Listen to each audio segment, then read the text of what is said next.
What we do for the city is we do more of an aggregate measurement of the TAPERS pension plan. So I'm not a retirement planner. I'm not an investment consultant.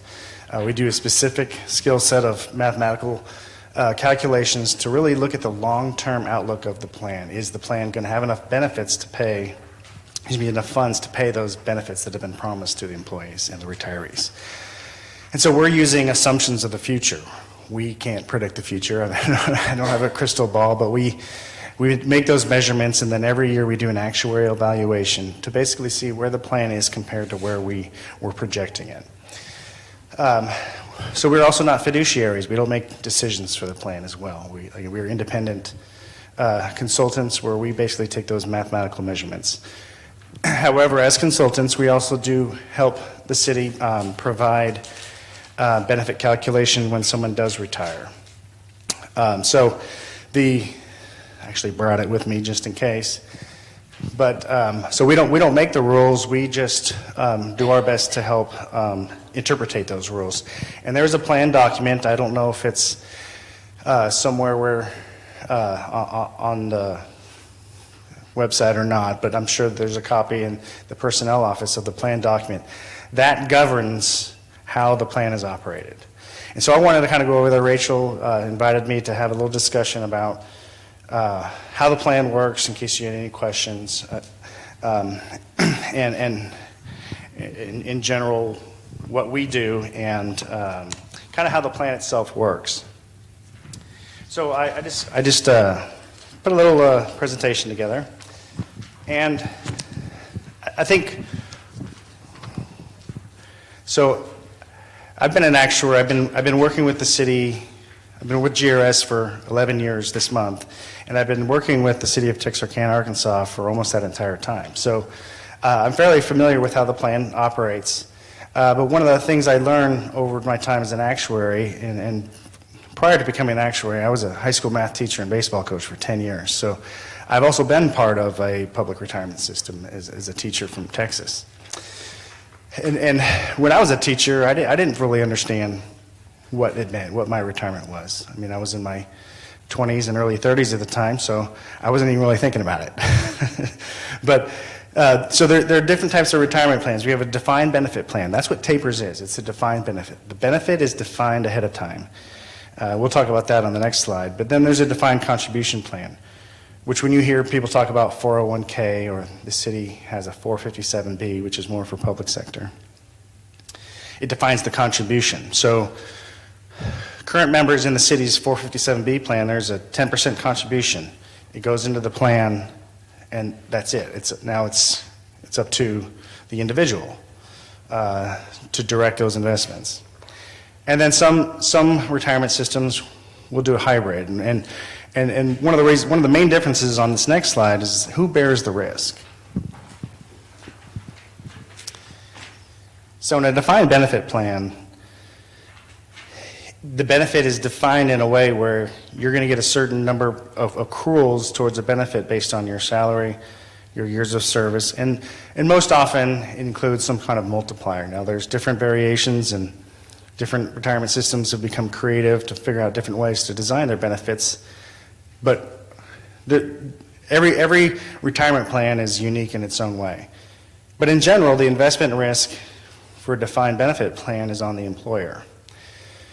So they've promised you a benefit, and you know your benefit. I think you all have had access or have already received your benefit statement that shows your accrued, how much you've accrued as a monthly benefit up through January 1st of this year. So that if that benefit is promised, let's just use a round number, $2,000 a month for the rest of your life, if the investment funds tank, that the city or the plan is still obligated to pay you that money, that benefit. Whereas in a defined contribution plan, if your account balance that's invested in the market however you choose, if that tanks, you don't get that money back. I mean, you're now dealing with just a lower account balance. Okay, so when the account balance in a defined benefit plan in the trust fund, which Bank of the Ozarks currently monitors and is doing the investments for that. Like I said, we don't do that as actuaries. They're looking for ways to move that money away to maximize that investment to get that money back. Inflation risk is a little tricky. That can kind of go either way. Some plans have a cost of living adjustment. Some don't. A lot don't. Tapers does not. So once you retire, that's, if you retire with a $2,000 monthly benefit, that's your benefit. It's not adjusted for the long-term inflation, which can be tricky in terms of long-term planning. So in some ways, you can say the member also bears some of that risk in a defined benefit plan when there's no cost of living adjustment.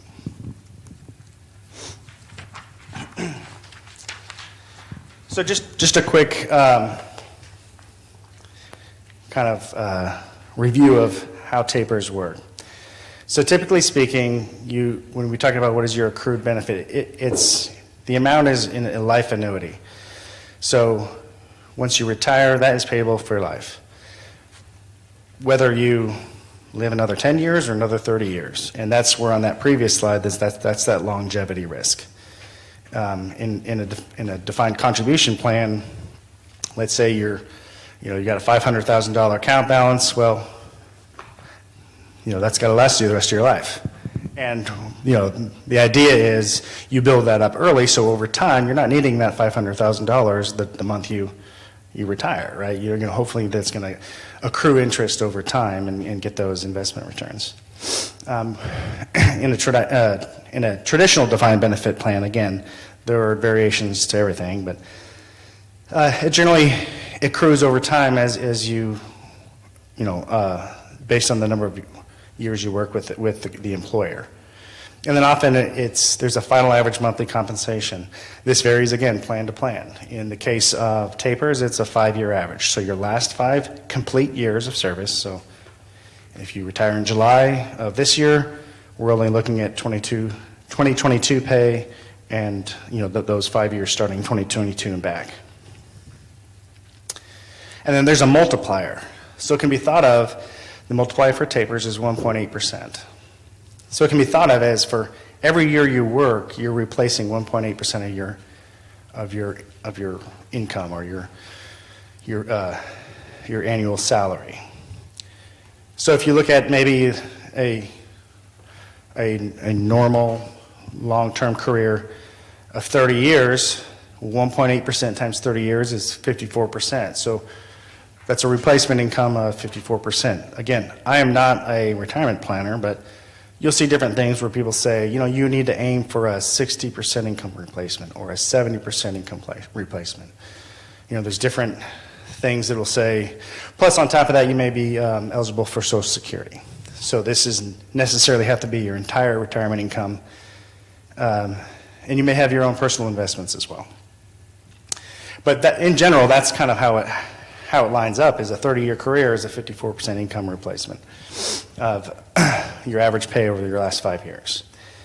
So in this, again, just using some round numbers as an example, if that average pay was $4,000 a month, which is a $48,000 annual salary, then your benefit is $2,160 per month.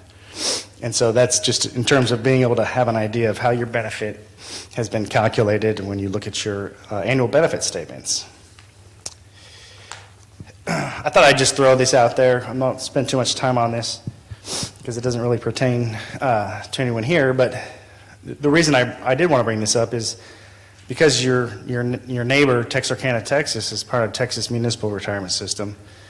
You may have peers that have a different idea of how the benefit works, and it's a totally different design. It's what's called a cash balance account, which looks like a defined contribution plan, because a lot of people can kind of think in that way. They're used to thinking in that way of like some kind of retirement balance. And it's really just a nominal account. It's not real money in your account when you have a cash balance account, but it's kind of a, if you hear people say, oh, well, you need $1 million to retire or whatever the number is, you can kind of think of it in that term, but whatever that balance is in TMRS, it's still converted to a life annuity. It's just a different way to getting to what your life annuity is at retirement.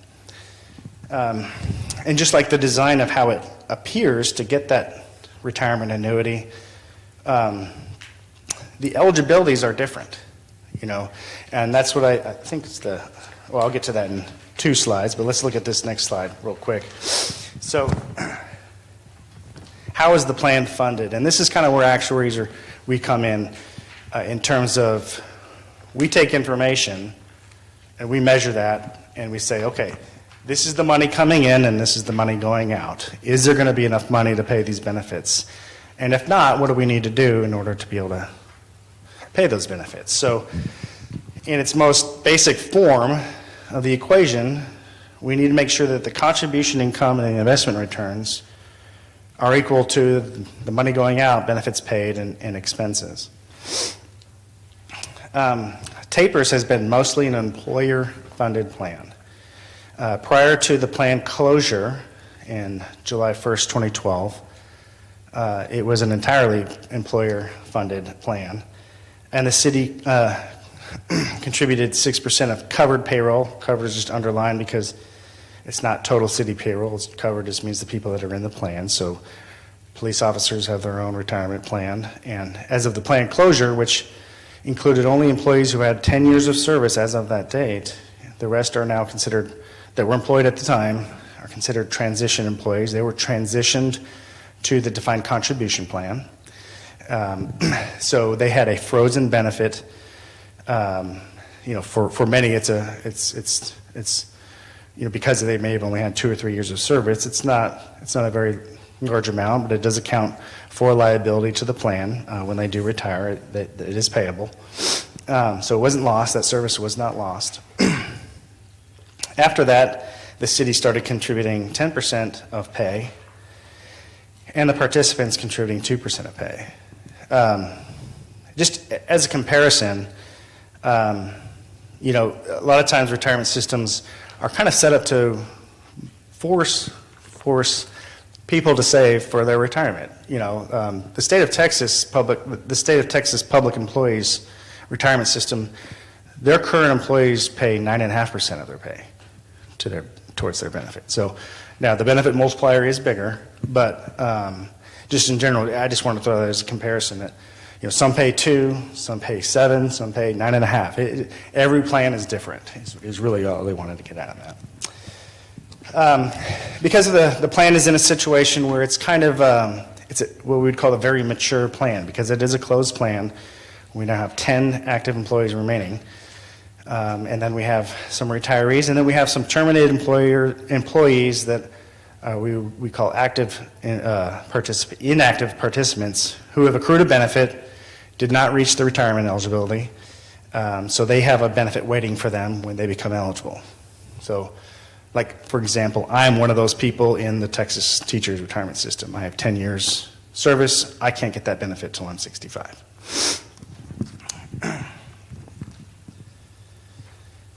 And so what we do as actuarial math is we basically make calculations, say here's the liability, and the liability is essentially the accrued amount of the present value of all those future benefits to be paid, brought back to present day's numbers.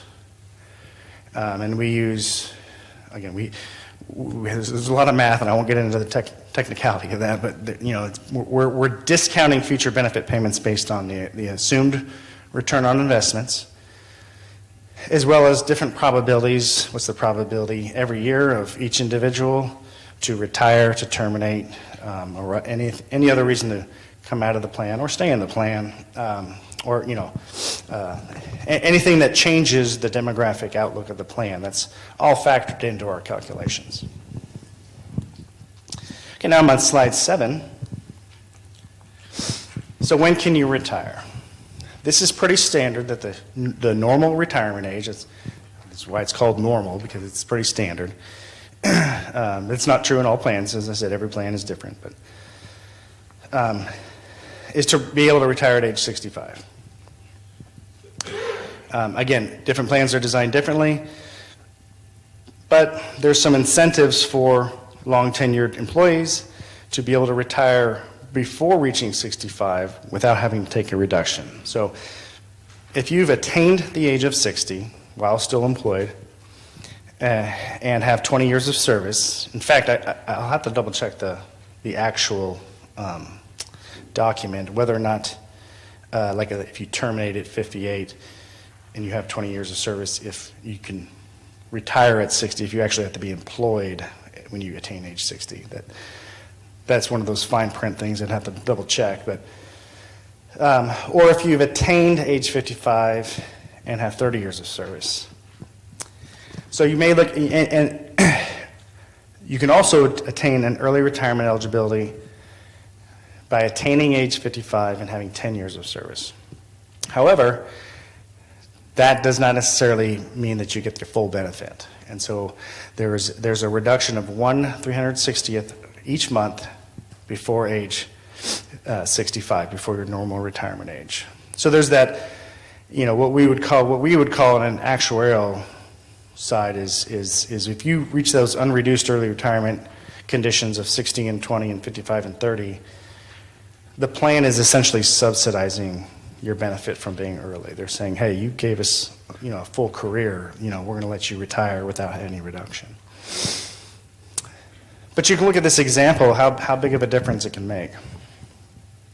So you have someone who's 59 with 20 years of service, and they're like, man, I'm done. I'm ready to retire.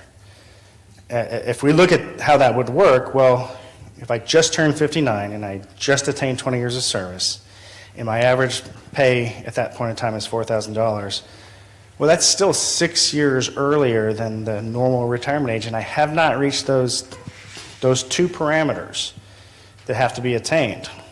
And so I'm going to be subject to the 1/360th per month.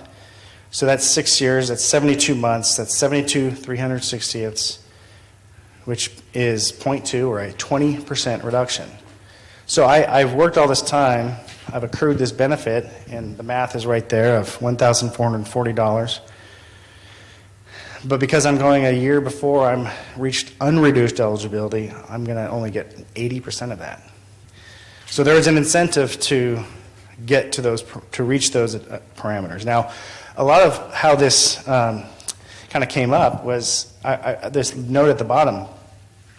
Every plan is designed differently. And so you may talk with peers who are in a different retirement plan and say, oh, well, I reached the rule of 75 or I reached the rule of 80. Well, that does not necessarily apply to everyone. So even though 60 and 20 is 80, what we say points, or 55 and 30 is 85 points, it's not a point system where it's a sum of all things. Both of those conditions have to be met, whereas like TMRS, I work out of Dallas, and we do, my firm is the actuarial firm for TMRS and for the Texas statewide plan. So I'm fairly familiar with those, but they do have those rules, the rule of 75. They also have rule of 90 or rule of 80. Like they have different tiers as time has gone by, and saying, okay, well, someone who reaches rule of 70, let's say, they can be, any combination and be retiring maybe a little earlier than what we realize we're going to have to pay this person who's retiring at 45. That's a lot of potential retirement payments to make to someone who becomes eligible to retire at the age of 45. I'm older than 45. So that's, it'd be hard to believe that I'm ready to retire. And so there is no rule of for tapers. That's just the way it was designed, and again, that's just governed by that plan document. And so all that's in there. If you were curious, I'm sure it could be provided to you as to kind of understand the rules on a deeper level. Okay, so slide 8, just to give you an idea, this is just another way that as actuaries we help assist the city, is at the end of the day, we want the payments to be whole. Like you've accrued this benefit, think of it as a piece of pie. Now, you can get that pie in different pieces, but at the end of the day, that pie's got to be the same amount. So the benefit as calculated is what we call a single life annuity. The single life being, it is tied to one person, you, the employee, the new retiree, that is payable for the rest of your life. Now, there are rules that if you are married, that your spouse must be given an option of having a survivor payment, and if not, that spouse must sign that right away. So sometimes you'll see the normal form for a married person. I think in the plan, it might be the 50% joint survivor, I think is what is, and I think that's the minimum required by law if you are married. So again, if I have a $2,000 benefit and I have a spouse that says if I die first, then that spouse is going to get something. If I do a single life annuity and I have a spouse and my spouse signs off to allow me to get a single life annuity, if I die 3 years later, my spouse gets nothing. The plan is not obligated to give any kind of survivor benefit to your spouse. And that's why there are laws and rules that say people have to sign away that obligation. So a 100% joint survivor means that if I'm getting $2,000, if I die first, my spouse will get that exact same $2,000 for the rest of her life. So that has value. There's value to that. So for that to have that possibility, there is a possibility that my spouse can outlive me, then because that adds value to the benefit, my benefit has to be reduced. So if I have a $2,000, that might reduce my benefit to, say, $1,800.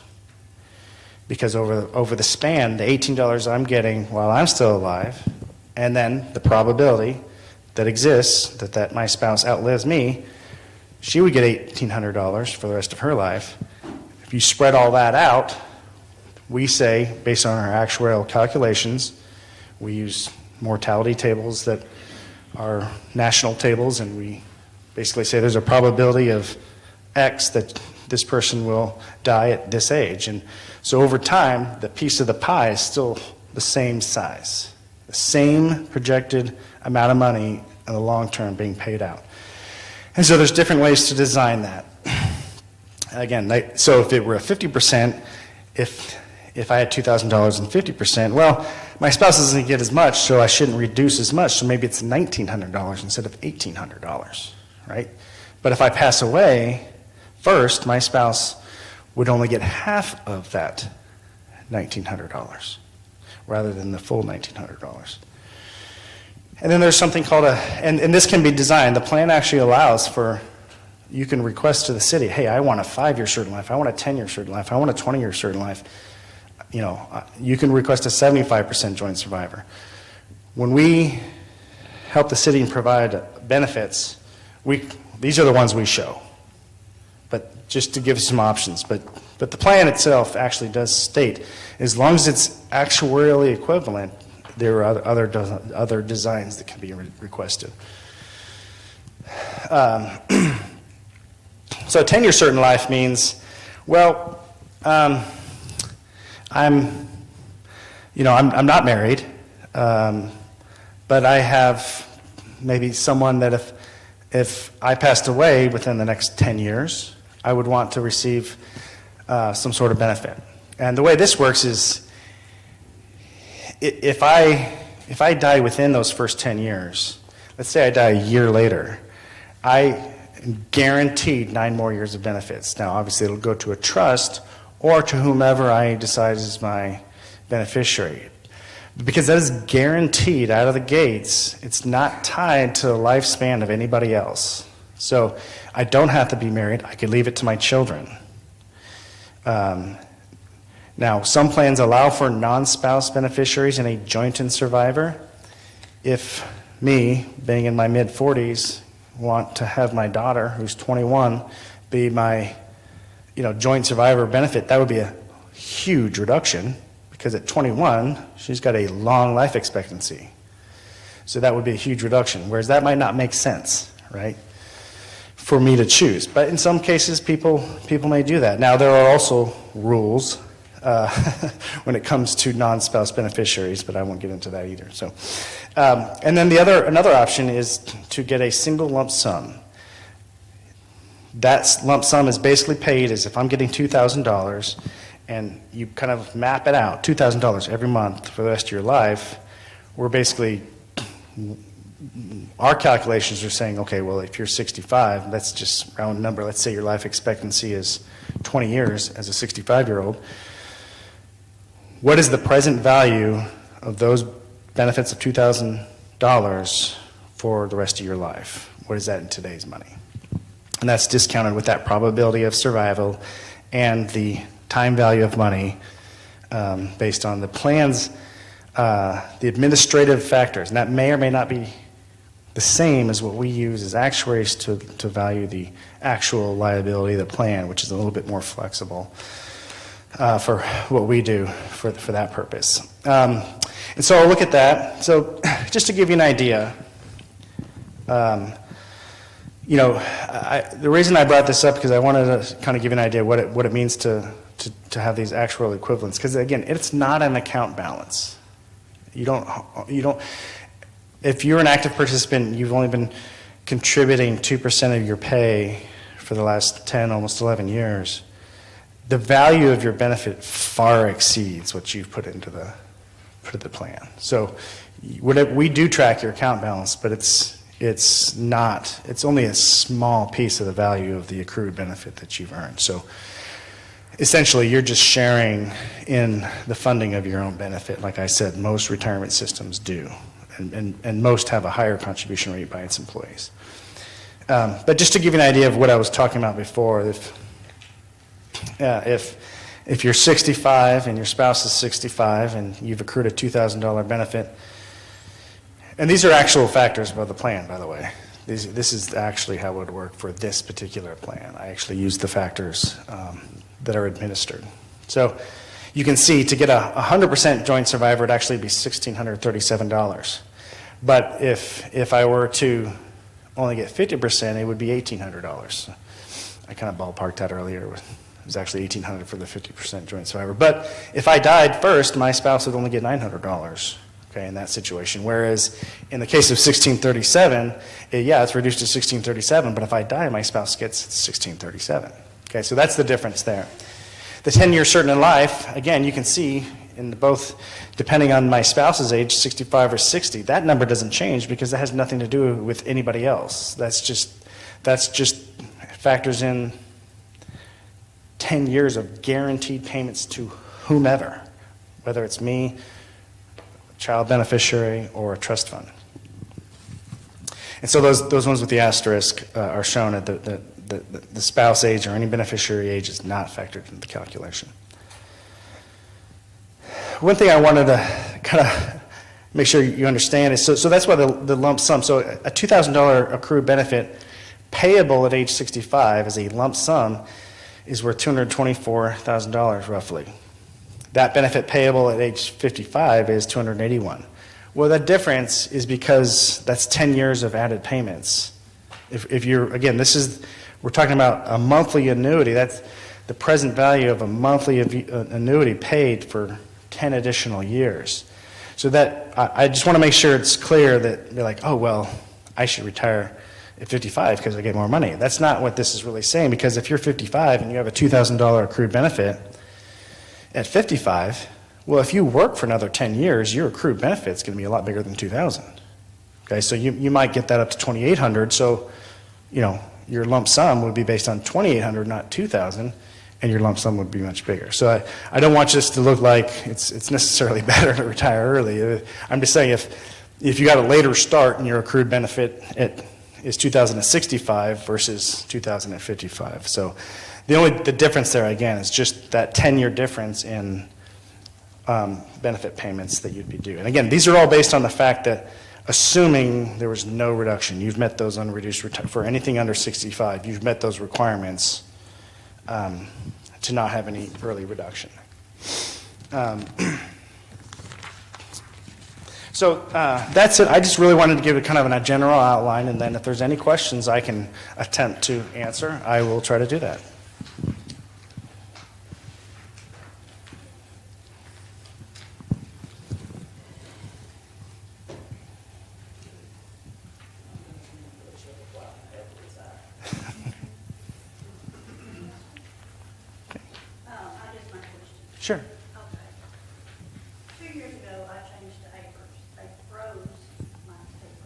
Yes. Nothing in my benefit is affected, correct?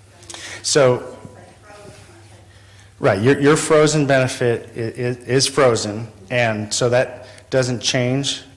You cannot draw on that until you, actually retired. Right. After that, but I'm just making sure that nothing's changed to where I still can draw that too. yeah, nothing has changed there. So when you're ready to retire from the city, you'll have a benefit stream from both systems. Mhm. You better. I am all set. In a way, you're like the transition person. Yeah, you're locked in. That won't change. It can't go down. It can't go up. So,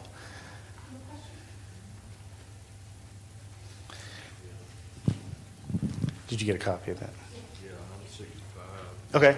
now, Yeah. but I'm gonna work for Social Security. I gotta work at least 66 and 8 months Okay. to get full Social Security. And I'm thinking about going out in February, 2 years from now. Okay. So once you've reached 65, I mean, you've gotten past your normal retirement age, so whatever you accrue is accrued, and there's really no worries of any kind of reduction. So you'll just, the longer you work, the more you'll accrue. Yeah, the more you'll accrue. And I believe I'll have to double check this again. It's in the little book, but like some people's pay vary from year to year. So when we help the city provide the annual benefit statements, we look at whatever your last pay is, because if you're projected, we just project that flat. In reality, most of your pay does increase, but sometimes it goes up and down. So, but we look at the highest 5 years average. So you may be at the end of your career, and let's say you decide, oh, you know what, I want to still work, but I don't want to take on the same responsibilities, so you accept maybe a lower paying position. Your highest 5 years will be accounted for in that calculation. Yeah, probably, I'll choose to, if something happens to me, my wife will get it, Mm-hmm. So it'll be a little bit of reduction. Right. Exactly. Yeah. And again, so that it varies. Again, that age difference is a big factor in that. So if depending on your spouse's age compared to yours. I do retire, like at 67, she'll be 65 and a half, so. Yeah. So that's not a huge difference. And again, it really comes to a larger reduction when the spouse is much younger than you, because you're accounting for that person to live to a much, right. Yeah. So, right. Okay, I guess if something happened, I'd kick the bucket today, see what my beneficiary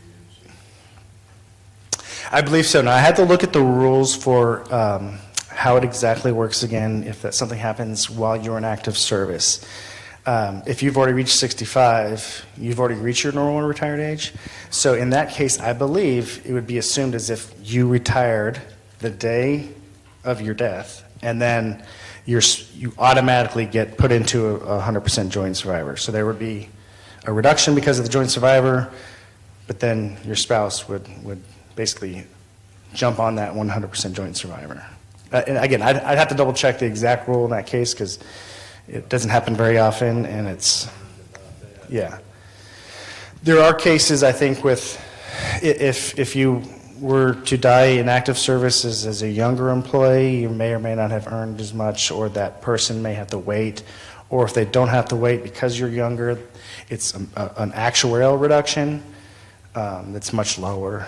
But I think if you've already reached like retirement age, because if you can retire today, there's kind of an assumption that, well, let's just assume they retired like moments before that happened. And then that way there is some sort of benefit payable to your spouse. But for that to happen, I believe you would have to be married. I can't remember if there's a provision for non-married participants in that case. Yeah, so again, all those fine details, I'd have to kind of really dig in deep into the fine print. Wow. Congratulations, yeah. Yeah, see, I've already, so, January, I passed 26 years in the city. Yeah. You're ready. Almost. I do have a question. Yes. On this unreduced early retirement, my personal situation is 2 months after I turn age 55, I will have 30 years of service for the city. If I choose to retire, do I get my full benefit or is it a reduced benefit? I'm sorry, say it one more time. So the timing is you would turn 55. I turn 55 in January and my high date's or my anniversary date's in February. So I would be 55 and I would have 30 years of service.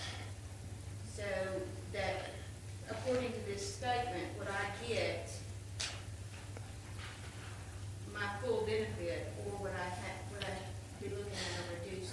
It would be the full benefit. So whatever the later of those two anniversary dates, whether you hit, the last thing you hit, I might have got it mixed up, but whether it's your 55th birthday or your 30-year, whichever of those two happens last, as soon as that happens, you can retire with unreduced.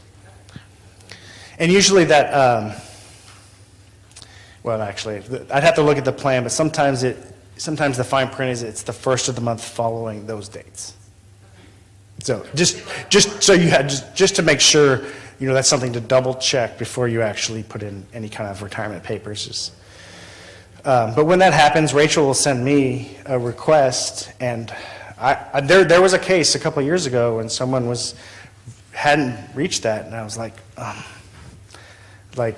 you need to tell him to work 2 more years. We try not, we're not really here to make those retirement decisions, but at least let's say, here's the math. If he waits 2 more years, this is what it'll be. If he does it now, he's getting a huge reduction. Because he had attained the 30-year, he had attained the age 55, it had 28 years or something like that. It's like he needs to get 30 years, for this to work, so. I think that's kind of why I asked for us to have this meeting was because I don't think anybody's ever really, have y'all ever had anybody explain this to y'all? Okay, I didn't think so. We just kind of rocked on and nobody's known exactly how our plan works. Yeah, I'm really glad we did this. I really, I can't, I've seen all of your names at some point. I really have, because I look at your benefit statements and I check those off before I send them to Rachel. So that's actually really nice to actually be able to talk to you guys, so. Will still be there after the last one, with control reason to it. Okay, so when we talk about how the plan works, if the plan runs out of money, the city itself is now obligated, because the city is the plan sponsor. They would have to pay they are obligated to pay your benefits out of their general fund. And so in this next meeting, when I talk to the retirement committee, that's what we'll be talking about, is what does the city need to do to make sure that doesn't happen? As time goes on, more of us drop out, Yeah. retire. And one thing I'll talk to the retirement committee about is, because the provision allows for lump sums, there's kind of you can look at it in a good way and a bad way. Well, if the fund has $2 million in it, currently there's about $1 million of that can be taken as a lump sum today. So now that takes away liability, but it also takes away money out of things. So the problem with that is just investment leverage. What happens with the liability is gone, but then the investment leverage is no longer there. So that's kind of where that goes. But like I said, I'll hit on those points when I talk to the retirement committee here after this as well. You're all welcome to speak for this next meeting, and we're going to transition right into this as soon as questions are over. And you're welcome to stay to kind of hear where it's at, what it's doing, and get a presentation from Bingo to Anna. And you had one question here, yes? Let's say right now I'm 53, but let's say I decide that I want to retire at 57, but I Mhm. only have 27 years. That would be figured at a reduced rate? Yes. And unfortunately, it's based on your age, not the years of service. So it's not 3 years prior to 30 years. It's those years prior to age 65. What if I decide that I don't want to take my money at that time. Can I wait until I'm 60 or 65 to draw it and then get full benefits then? So if you've already reached the 20 years, again, this is one of those fine print things I'd have to, if you decided you don't want to work, but you're not ready, you don't want to draw, that if you terminate at 57 and 27, I would have to double check, and I can follow up with Rachel when I get back to the office, of whether or not you can just sit those 3 years out, and then at 60, then you can draw that. I have to double check whether you have to attain those factors while employed or just, because obviously you're not going to get any more service while you're not employed, but you can obviously accrue age while you're not employed. So that's one of those fine print. I have to double check if it says terminated at this or if it's just simply attaining those ages. So. Now, is this plan where you could buy time? Let's say if I was 57, would I be able to buy 20 years or? No, there's no provision that I'm aware of in the plan, and at least it's never happened. And so, yes, a lot of the statewide plans have that. A lot of that's because they may be coming from a different statewide plan, or you'll see that in teacher plans, like, one teacher goes to another teacher plan or things like that. So there's not as much of that in the smaller municipal plans, but the cost can be significant to be able to do that, to be able to buy service. Yeah. This 100% joint and survivor calculates to about 80% of what they show. It's hard for me to say that just in general because it is so much age-based, depending on your age difference and your actual age at that time. So, yeah. When you're ready to retire, you'll submit a form to Rachel, she'll send it, and then we'll send her the whole lineup. These are those options you see. We'll tell you what those benefits are for your choices. Could go in the month before I decide to retire. Yeah, and you probably want to give a little bit more time than that if you have an idea, just because it takes us a little while to make our calculations, verify it, get it cross-checked, send it to Rachel, give it to you, give you time to maybe make a decision. Right. Yeah, she'll say he said he wants to retire on this date, which might be 2, 3, 4 months, ahead. So we'll just pretend we'll project as if you're going to accrue that service for whatever that time is, and this is yeah. And so if you change your mind, say, okay, well, you terminated a month early, we would have to just recalculate that benefit. So, yeah. Were there any other questions? All right. Well, I thank you for being here for this meeting, and I enjoyed that.